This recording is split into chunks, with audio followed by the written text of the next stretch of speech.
are still digesting a night of surprises in Iowa. Hillary Clinton, Marco Rubio, Donald Trump humbly conceding defeat after a second-place finish to Ted Cruz. Joining me to talk about all of what happened last night and what we can look for in the week ahead, Republican strategist Matt Schlapp, a former White House political director for George W. Bush, and Nick Compasori, political reporter for the New York Times. So, Matt, let me start with you. The Donald, second place in Iowa last night, down but not out in New Hampshire, at least going in there. He goes in leading big in every poll there in New Hampshire. What are you expecting? Are you expecting a meltdown here for Donald Trump in New Hampshire? That big lead disappears in a couple days, Rubio rises up and catches him, or is it going to be durable? What do you think? You know, it's interesting because I didn't feel like the Trump camp was really talking to people and letting them in on what their ground game was in Iowa, and I didn't know whether that was because it was actually not that good or because they were kind of worried a little bit about, you know, first-time candidate. Politics is a tough game. How was their candidate going to react if he didn't win? And I think you said it right, Steve. He reacted in a pretty normal way.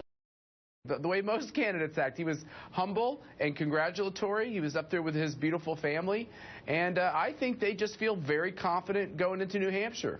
Yeah, Nick, should they? I mean, look, the polls right now in New Hampshire, you look at it, Donald Trump would be 15, 20 points ahead of everybody. The thing we've been talking about in New Hampshire, Rubio, Bush, Kasich, Christie, these establishment candidates, so-called, all bunched together. But I guess the question is, Marco Rubio getting momentum from last night, could he break that log jam up and move ahead and move up in the polls in New Hampshire? Well, look, I think I saw last night in Iowa that instead of 5 or 6 establishment candidates kind of clogging that lane so 2 outsiders could dominate, it was actually 2 outsiders, cutting that vote in half, and 1 establishment guy in Rubio dominating. The problem is that most of these guys have not spent as much time in Iowa as in New Hampshire.